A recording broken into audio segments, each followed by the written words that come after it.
कुर्टी फोंड्याच्या विठ्ठल नगरात श्री विठ्ठल रुक्मिणी वारकरी गोंधळी संत मंडळान अखंड हरिनाम उत्सव घडोवन हाडलो।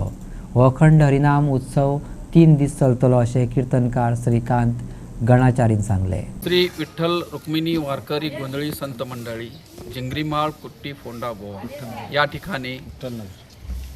ठिकाणी ज्ञानेश्वर महाराजांच्या हा पोती स्थापनेच्या निमित्ताने म्हणजे आज हा माघ शुद्ध दशमी,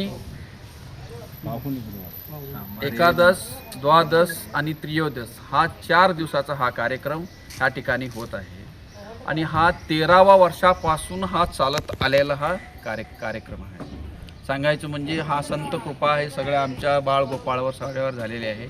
म्हणून ज्ञानदेवा रचिला पाया उभारिले देवालय, तुका झालाशी कळस भजन करा सावकाश।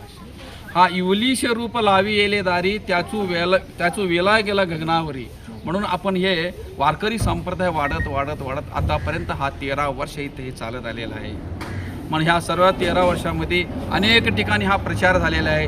मागे 5 वर्षाच्या मागे आपण त्या ठिकाणी संत श्रेष्ठ ज्ञानेश्वर महाराज पारायण सोहळा झाला, वड्याचं रिंगण झाला, अनेक ठिकाणी कर्नाटक, महाराष्ट्र, गोवा या ठिकाणी अनेक संत मंडळी वारकरी मंडळी येतात, अनेकांची इथं सेवा घडते। आज हे प्रथम दिवस आहे, दशमीला स्थापना आहे आणि त्रयोदशीला हा समाप्त करत आहे।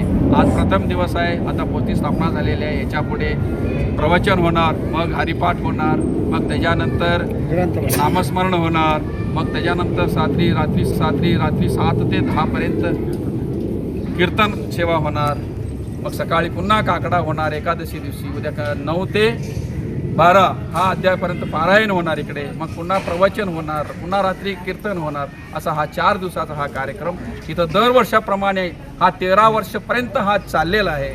म्हणून आता हा 13 वर्षाचा कार्यक्रम त्या भगवंताची चरणी हे चाललेला आहे। म्हणून कुंडली कवळदेव श्री ज्ञानदेव। फाटल्या 13 वर्सां सावन ह्या उत्सवात लोकय वांटेकार जायत येयल्यात। सकाळी काकडारत प्रवचना, नामजप, कीर्तन, श्रीकृष्ण लीला, दहीहंडीच्यो कार्यावळी जातात। महाप्रसादाचे लोक लाव घेतात आणि हजारांनी भक्तांनी या उत्सवाचा लाव घेतलो।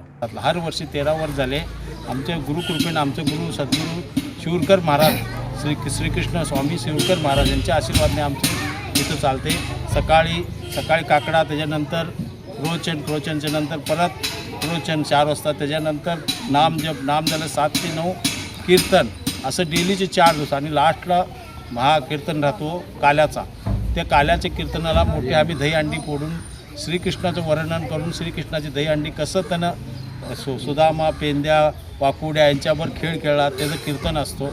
असं दरवर्षीपासून चालतं आणि 5 वर्षाच्या पाठीमागं आम्ही इथं ज्ञानेश्वरी पारायण केलो, आमचे गुरु पण आलते मोठ्या प्रमाणे। आणि रिंगण घोडा एक ग्राउंड आहे बघा इथं ईश्वरलिंग कॉम्प्लेक्स, त्या ग्राउंडमध्ये मोठं रिंगण झालं घोड्याचं। आता कसं पंढरपूर वारीमध्ये आळंदीत होतो तसं रिंगण केलो। आता 13 वर्ष झाले आमचे चालू आहे।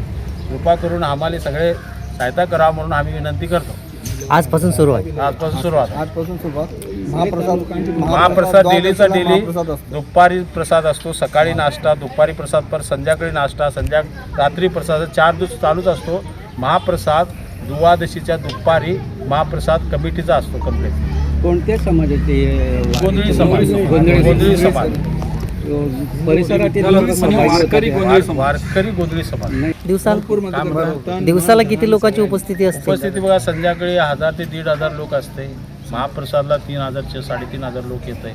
आणि दिंडी रोजी आमचे ते शेजारी सगळे मडगाव, केपे सगळे काय आहेत ना ते वारकरी पण येऊन डेली येतात, संध्याकाळी कीर्तन करतात, परत जातात आणि डेली येतात कीर्तन। असं 4 दिवस येऊन 4थ्या दिवशी दिंडी रोजी सगळं भागी होऊन त्यांनी आम्ही मिळून एक मिनिमम 2000